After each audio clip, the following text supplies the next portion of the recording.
Chapter 2. As they entered they saw Dorian Gray. He was seated at the piano, with his back to them, turning over the pages of a volume of Schumann's forest scenes. "You must lend me these, Basil," he cried. "I want to learn them.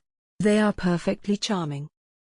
"That entirely depends on how you sit today, Dorian." "Oh, I am tired of sitting, and I don't want a life-sized portrait of myself," answered the lad, swinging round on the music stool in a willful, petulant manner. When he caught sight of Lord Henry, a faint blush coloured his cheeks for a moment, and he started up. "I beg your pardon, Basil, but I didn't know you had anyone with you." "This is Lord Henry Wotton, Dorian, an old Oxford friend of mine. I have just been telling him what a capital city you were, and now you have spoiled everything." "You have not spoiled my pleasure in meeting you, Mr. Gray," said Lord Henry, stepping forward and extending his hand. "My aunt has often spoken to me about you. You are one of her favourites, and, I am afraid, one of her victims also." "I am in Lady Agatha's black books at present," answered Dorian with a funny look of penitence. "I promised to go to a club in Whitechapel with her last Tuesday, and I really forgot all about it. We were to have played a duet together, 3 duets, I believe. I don't know what she will say to me. I am far too frightened to call." "Oh, I will make your peace with my aunt. She is quite devoted to you, and I don't think it really matters about your not being there. The audience probably thought it was a duet. When Aunt Agatha sits down to the piano, she makes quite enough noise for 2 people." "That is very horrid to her, and not very nice to me," answered Dorian, laughing. Lord Henry looked at him. Yes, he was certainly wonderfully handsome, with his finely curved scarlet lips, his frank blue eyes, his crisp gold hair. There was something in his face that made one trust him at once. All the candor of youth was there, as well as all youth's passionate purity. One felt that he had kept himself unspotted from the world. No wonder Basil Hallward worshipped him. "You are too charming to go in for philanthropy, Mr. Gray, far too charming."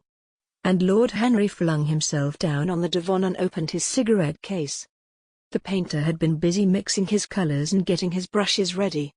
He was looking worried, and when he heard Lord Henry's last remark, he glanced at him, hesitated for a moment, and then said, "Harry, I want to finish this picture today. Would you think it awfully rude of me if I asked you to go away?" Lord Henry smiled and looked at Dorian Gray.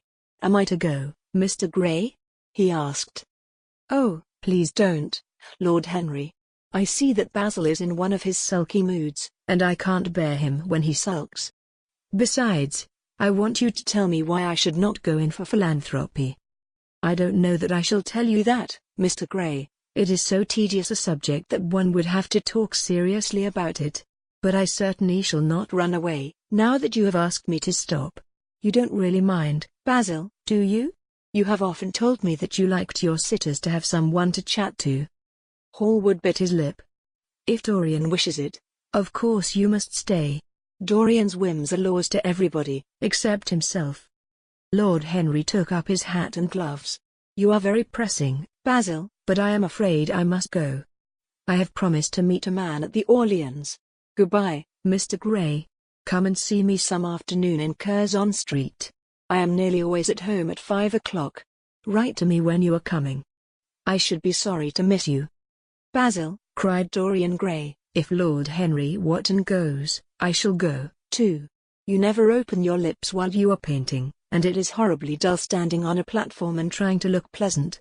Ask him to stay. I insist upon it."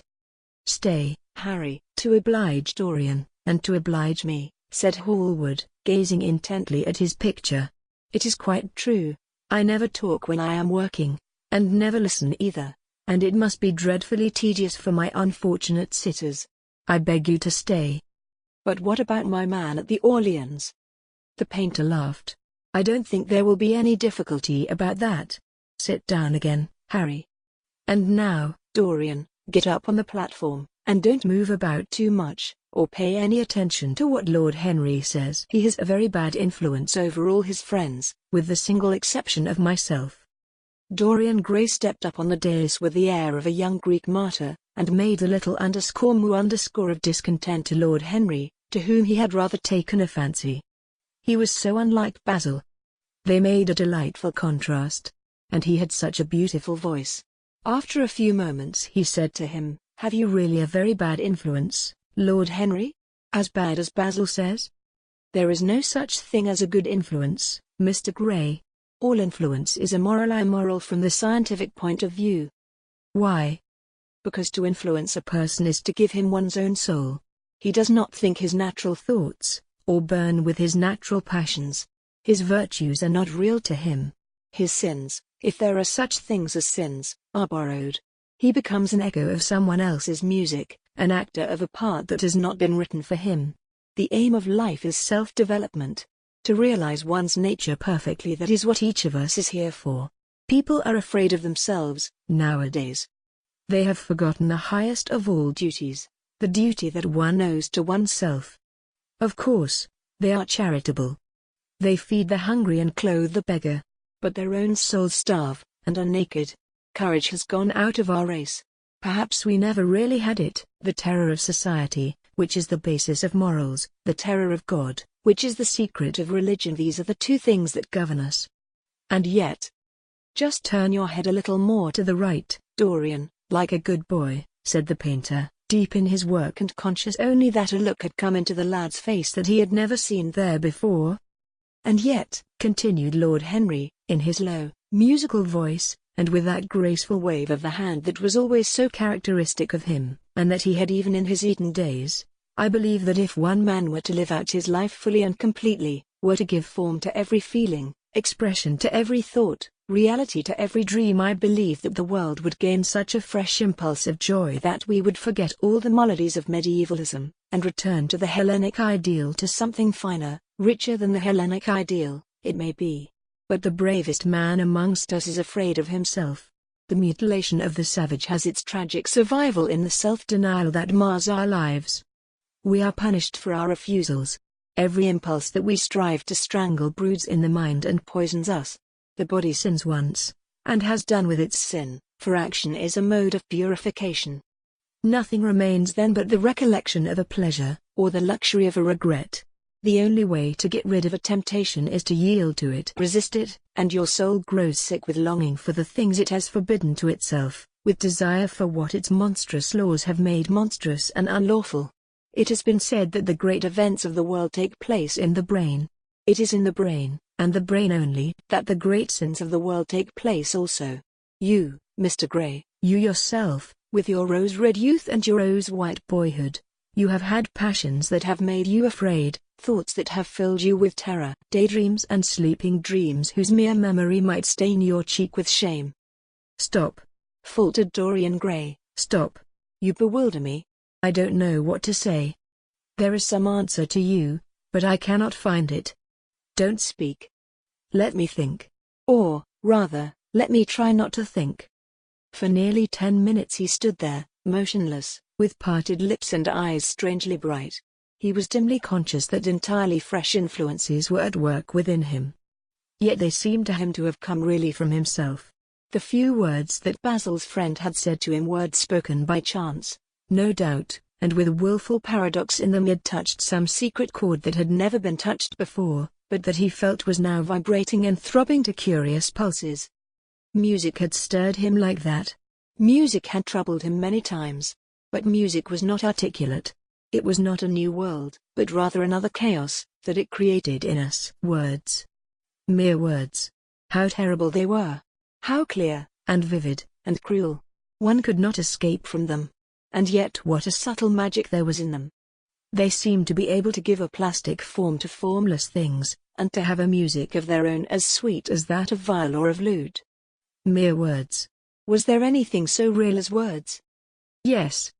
There had been things in his boyhood that he had not understood. He understood them now. Life suddenly became fiery-colored to him. It seemed to him that he had been walking in fire. Why had he not known it? With his subtle smile, Lord Henry watched him. He knew the precise psychological moment when to say nothing. He felt intensely interested.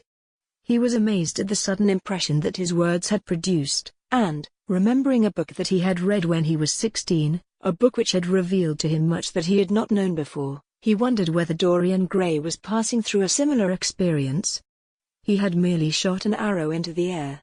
Had it hit the mark? How fascinating the lad was. Hallward painted away with that marvelous bold touch of his, that had the true refinement and perfect delicacy that in art, at any rate, comes only from strength. He was unconscious of the silence. "Basil, I am tired of standing," cried Dorian Gray suddenly. "I must go out and sit in the garden. The air is stifling here." "My dear fellow, I am so sorry. When I am painting, I can't think of anything else, but you never sat better. You were perfectly still. And I have caught the effect I wanted, the half-parted lips and the bright look in the eyes.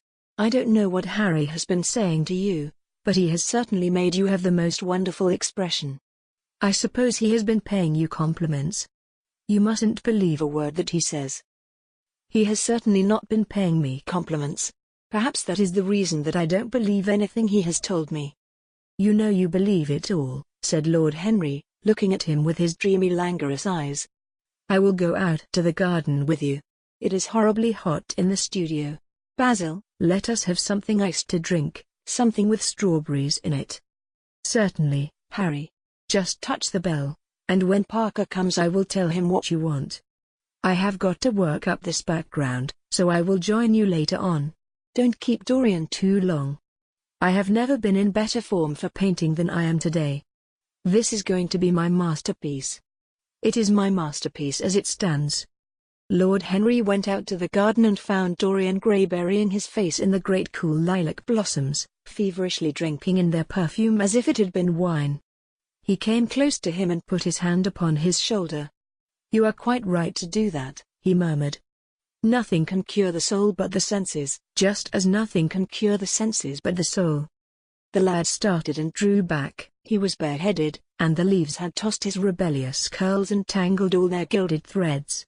There was a look of fear in his eyes, such as people have when they are suddenly awakened.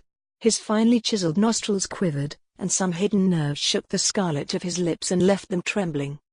"Yes," continued Lord Henry, "that is one of the great secrets of life, to cure the soul by means of the senses, and the senses by means of the soul. You are a wonderful creation. You know more than you think you know, just as you know less than you want to know." Dorian Gray frowned and turned his head away. He could not help liking the tall, graceful young man who was standing by him. His romantic, olive-colored face and worn expression interested him. There was something in his low, languid voice that was absolutely fascinating. His cool, white, flower-like hands, even, had a curious charm. They moved, as he spoke, like music, and seemed to have a language of their own. But he felt afraid of him, and ashamed of being afraid. Why had it been left for a stranger to reveal him to himself? He had known Basil Hallward for months, but the friendship between them had never altered him. Suddenly there had come someone across his life who seemed to have disclosed to him life's mystery. And, yet, what was there to be afraid of? He was not a schoolboy or a girl. It was absurd to be frightened. "Let us go and sit in the shade," said Lord Henry. "Parker has brought out the drinks, and if you stay any longer in this glare, you will be quite spoiled, and Basil will never paint you again.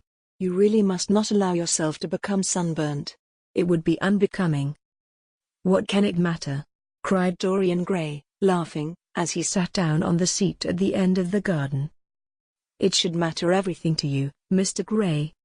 "Why?" "Because you have the most marvelous youth, and youth is the one thing worth having." "I don't feel that, Lord Henry." "No, you don't feel it now. Some day, when you are old and wrinkled and ugly, when thought has seared your forehead with its lines, and passion branded your lips with its hideous fires, you will feel it terribly. Now, wherever you go, you charm the world. Will it always be so?" "You have a wonderfully beautiful face, Mr. Gray. Don't frown. You have. And beauty as a form of genius is higher, indeed, than genius, as it needs no explanation. It is of the great facts of the world, like sunlight, or springtime, or the reflection in dark waters of that silver shell we call the moon. It cannot be questioned. It has its divine right of sovereignty. It makes princes of those who have it. You smile? Ah. When you have lost it you won't smile. People say sometimes that beauty is only superficial. That may be so, but at least it is not so superficial as thought is. To me, beauty is the wonder of wonders. It is only shallow people who do not judge by appearances. The true mystery of the world is the visible, not the invisible. Yes, Mr. Gray, the gods have been good to you. But what the gods give they quickly take away. You have only a few years in which to live really, perfectly, and fully. When your youth goes, your beauty will go with it, and then you will suddenly discover that there are no triumphs left for you, or have to content yourself with those mean triumphs that the memory of your past will make more bitter than defeats. Every month as it wanes brings you nearer to something dreadful. Time is jealous of you, and wars against your lilies and your roses. You will become sallow, and hollow-cheeked, and dull-eyed. You will suffer horribly. Ah! Realize your youth while you have it. Don't squander the gold of your days, listening to the tedious, trying to improve the hopeless failure, or giving away your life to the ignorant, the common, and the vulgar. These are the sickly aims, the false ideals, of our age. Live the wonderful life that is in you. Let nothing be lost upon you. Be always searching for new sensations. Be afraid of nothing. A new hedonism, that is what our century wants. You might be its visible symbol. With your personality there is nothing you could not do. The world belongs to you for a season. The moment I met you I saw that you were quite unconscious of what you really are, of what you really might be. There was so much in you that charmed me that I felt I must tell you something about yourself. I thought how tragic it would be if you were wasted. For there is such a little time that your youth will last such a little time.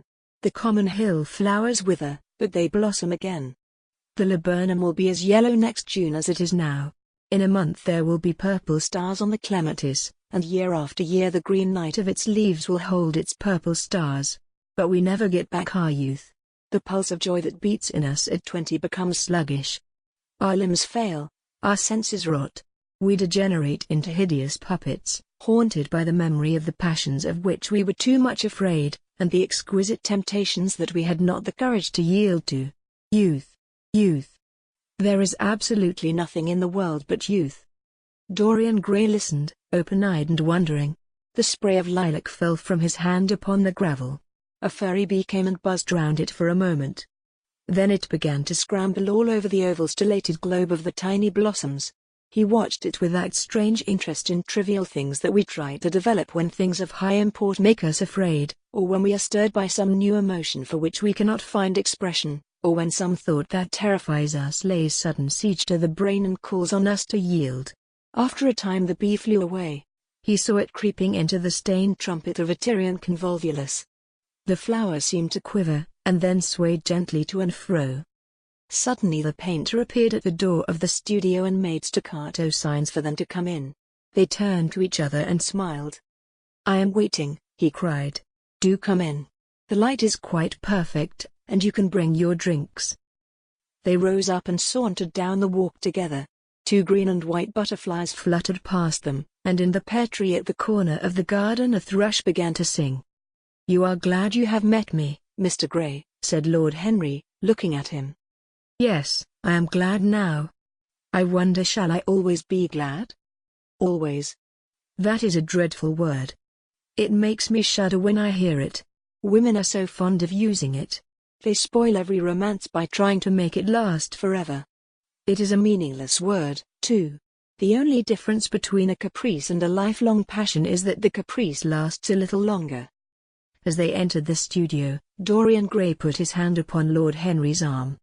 "In that case, let our friendship be a caprice," he murmured, flushing at his own boldness, then stepped up on the platform and resumed his pose. Lord Henry flung himself into a large wicker armchair and watched him.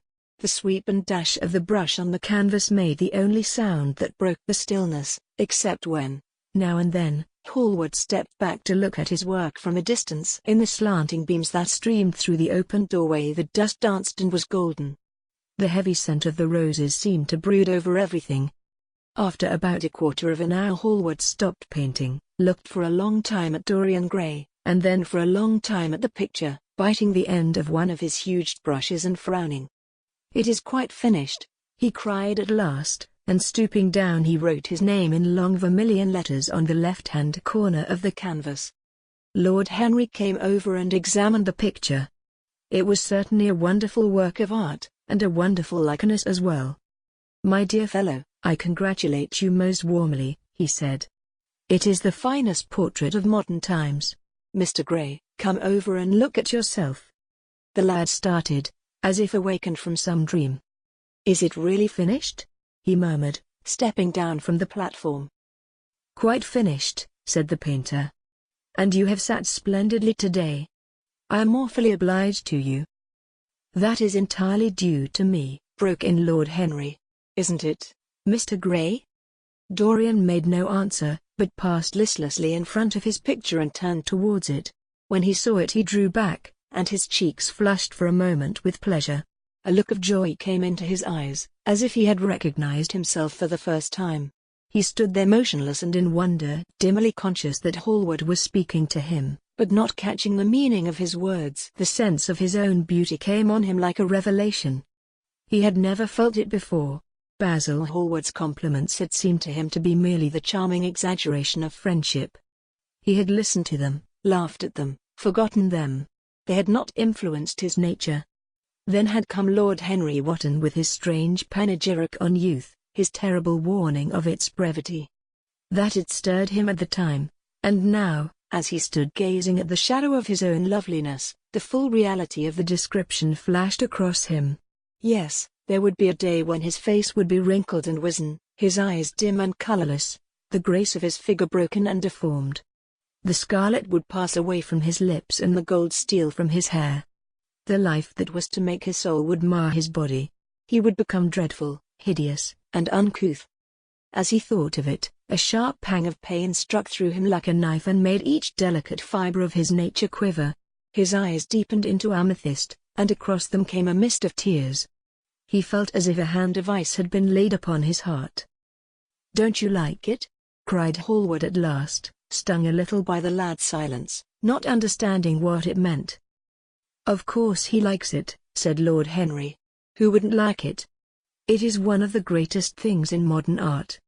I will give you anything you like to ask for it. I must have it." "It is not my property, Harry." "Whose property is it?" "Dorian's, of course," answered the painter. "He is a very lucky fellow." "How sad it is," murmured Dorian Gray with his eyes still fixed upon his own portrait. "How sad it is. I shall grow old, and horrible, and dreadful. But this picture will remain always young. It will never be older than this particular day of June. If it were only the other way. If it were I who was to be always young, and the picture that was to grow old. For that I would give everything. Yes, there is nothing in the whole world I would not give. I would give my soul for that." "You would hardly care for such an arrangement, Basil," cried Lord Henry, laughing. "It would be rather hard lines on your work." "I should object very strongly, Harry," said Hallward. Dorian Gray turned and looked at him. "I believe you would, Basil. You like your art better than your friends. I am no more to you than a green bronze figure. Hardly as much, I dare say." The painter stared in amazement. It was so unlike Dorian to speak like that. What had happened? He seemed quite angry. His face was flushed and his cheeks burning. "Yes," he continued, "I am less to you than your ivory Hermes or your silver faun. You will like them always. How long will you like me? Till I have my first wrinkle, I suppose. I know, now, that when one loses one's good looks, whatever they may be, one loses everything. Your picture has taught me that. Lord Henry Wotton is perfectly right. Youth is the only thing worth having. When I find that I am growing old, I shall kill myself." Hallward turned pale and caught his hand. "Dorian, Dorian," he cried, "don't talk like that. I have never had such a friend as you, and I shall never have such another. You are not jealous of material things, are you? You who are finer than any of them." "I am jealous of everything whose beauty does not die. I am jealous of the portrait you have painted of me. Why should it keep what I must lose? Every moment that passes takes something from me and gives something to it. Oh, if it were only the other way. If the picture could change, and I could be always what I am now. Why did you paint it? It will mock me someday, mock me horribly. The hot tears welled into his eyes.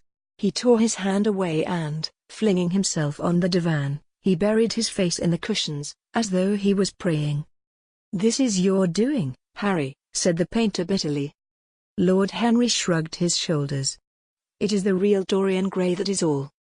"It is not." "If it is not, what have I to do with it?" "You should have gone away when I asked you," he muttered. "I stayed when you asked me," was Lord Henry's answer. "Harry, I can't quarrel with my two best friends at once, but between you both you have made me hate the finest piece of work I have ever done, and I will destroy it." "What is it but canvas and color? I will not let it come across our three lives and mar them." Dorian Gray lifted his golden head from the pillow, and with pallid face and tear-stained eyes, looked at him as he walked over to the deal painting table that was set beneath the high-curtained window. What was he doing there? His fingers were straying about among the litter of tin tubes and dry brushes, seeking for something. Yes, it was for the long palette knife, with its thin blade of lithe steel. He had found it at last. He was going to rip up the canvas. With a stifled sob the lad leapt from the couch, and, rushing over to Hallwood, tore the knife out of his hand, and flung it to the end of the studio. "Don't, Basil, don't!" he cried. "It would be murder." "I am glad you appreciate my work at last, Dorian," said the painter coldly when he had recovered from his surprise. "I never thought you would." "Appreciate it? I am in love with it, Basil. It is part of myself. I feel that. Well, as soon as you are dry, you shall be varnished, and framed, and sent home. Then you can do what you like with yourself." And he walked across the room and rang the bell for tea. "You will have tea, of course, Dorian. And so will you, Harry? Or do you object to such simple pleasures?" "I adore simple pleasures," said Lord Henry. "They are the last refuge of the complex. But I don't like scenes, except on the stage." "What absurd fellows you are, both of you. I wonder who it was to find man as a rational animal. It was the most premature definition ever given. Man is many things, but he is not rational. I am glad he is not, after all, though I wish you chaps would not squabble over the picture. You had much better let me have it, Basil. This silly boy doesn't really want it, and I really do." "If you let anyone have it but me, Basil, I shall never forgive you," cried Dorian Gray. "And I don't allow people to call me a silly boy. You know the picture is yours, Dorian. I gave it to you before it existed. And you know you have been a little silly, Mr. Gray, and that you don't really object to being reminded that you are extremely young." "I should have objected very strongly this morning, Lord Henry." "Ah, this morning? You have lived since then." There came a knock at the door, and the butler entered with a laden tea tray and set it down upon a small Japanese table. There was a rattle of cups and saucers and the hissing of a fluted Georgian urn. 2 globe-shaped china dishes were brought in by a page. Dorian Gray went over and poured out the tea. The two men sauntered languidly to the table and examined what was under the covers. "Let us go to the theatre tonight," said Lord Henry. "There is sure to be something on, somewhere. I have promised to dine at White's, but it is only with an old friend, so I can send him a wire to say that I am ill, or that I am prevented from coming in consequence of a subsequent engagement. I think that would be a rather nice excuse. It would have all the surprise of candor." "It is such a bore putting on one's dress clothes," muttered Hallwood. "And, when one has them on, they are so horrid." "Yes," answered Lord Henry dreamily, "the costume of the 19th century is detestable. It is so somber, so depressing.